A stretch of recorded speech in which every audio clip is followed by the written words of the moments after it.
শীতকাল আহিলে ডায়েবেটিছ ৰোগীৰ আহাৰত এই 5টা বস্তু ৰাখিব ৰক্ত শৰ্কৰা নিয়ন্ত্ৰণত থাকিব। শীতকালত আৰ্দ্ৰতা বৃদ্ধি হয়, যাৰ ফলত আৰম্ভণিতে বেক্টেৰিয়া, ভাইৰাছ, ভেঁকুৰৰ আশংকা বৃদ্ধি হয়। ইয়াৰ ফলত ভাইৰেল জ্বৰ, সংক্ৰমণ আদিৰ আশংকা বৃদ্ধি হয়।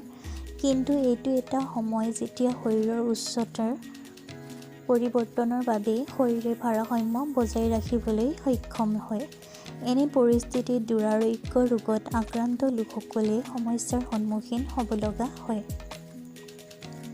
এই পৰিস্থিতিত বিশেষজ্ঞসকলে ডায়েবেটিছ ৰোগীসকলক তেওঁলোকৰ আহাৰত এনে বস্তু অন্তৰ্ভুক্ত কৰিবলৈ পৰামৰ্শ দিয়ে, যাতে শৰীৰৰ আকস্মিক পৰিৱৰ্তনৰ ফলত হেৰুওৱা বস্তুবোৰ সন্তুলিত কৰিব পাৰি। দৰাচলতে কিছুমান ঘটনা ঘটে যে শীতকালত শৰীৰে পৰ্যাপ্ত শক্তি পায় আৰু ৰক্ত শৰ্কৰা বৃদ্ধি হ'বলৈ নিদিয়ে। এনে পৰিস্থিতিত ডায়েবেটিছ ৰোগীসকলে কি খাব লাগে জনাটো গুৰুত্বপূৰ্ণ। 1 নম্বৰ, দালচেনি চাহ। শীতকালত চাহ বা কফি সকলোৰে প্ৰিয় হৈ পৰে। যদি আপুনি চেনি ৰোগী অথবা ডায়েবেটিছ ৰোগী, ইয়াৰ চাহ দালচেনি চাহৰ সৈতে খাব। দালচেনিত খুব কম কাৰ্বহাইড্ৰেট থাকে। ইয়াত বহুতো এন্টিঅক্সিডেণ্ট থাকে যি ৰক্ত শৰ্কৰাৰ স্তৰ কমোৱাত সহায় কৰে।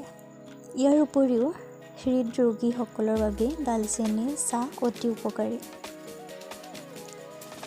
2 নম্বৰ, গজালি বা গজা সম্পূৰ্ণ শস্য। অৱশ্যে সম্পূৰ্ণ শস্যবোৰ নিজেই ছুপাৰফুড, কিন্তু ই ৰক্ত শৰ্কৰা দ্ৰুতভাৱে হ্ৰাস কৰে। 1 কাপ গজালিত মাত্ৰ 14 গ্ৰাম কাৰ্বহাইড্ৰেট থাকে। ইয়াৰ উপৰিও ইয়াত 6 গ্ৰাম আহাৰত আঁহ থাকে, যি পাচন শক্তি শক্তিশালী কৰে। 2 নম্বৰ, মিঠা আলু। মিঠা আলু অতি মিঠা, কিন্তু ইয়াৰ অৰ্থ এইটো নহয় যে ইয়াত অধিক কাৰ্বহাইড্ৰেট থাকে। এইটো ডায়েবেটিছ ৰোগীৰ বাবে সঠিক খাদ্য। মিঠা আলুত ফটোকেমিকেল বিটা-কেৰটিন থাকে, যি আমাক ভিটামিনলৈ ৰূপান্তৰিত কৰে। গতিকে ই চকু আৰু ছালৰ বাবে অতি উপকাৰী।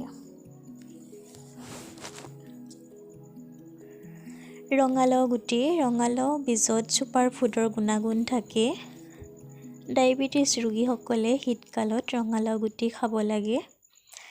1 কাপ ৰঙালাও গুটিত থকা কাৰ্বহাইড্ৰেট নগণ্য, গতিকে ই তেজত শৰ্কৰাৰ পৰিমাণ হ্ৰাস কৰাত সহায় কৰে।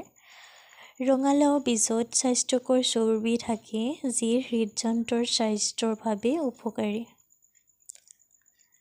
কাজু। কাজু হৈছে ডায়েবেটিছ ৰোগীৰ বাবে সৰ্বশ্ৰেষ্ঠ শুকান ফল। কাজু কেৱল হৃদৰোগীৰ বাবেই স্বাস্থ্যকৰ নহয়, ই ৰক্ত শৰ্কৰাও নিয়ন্ত্ৰণ কৰে।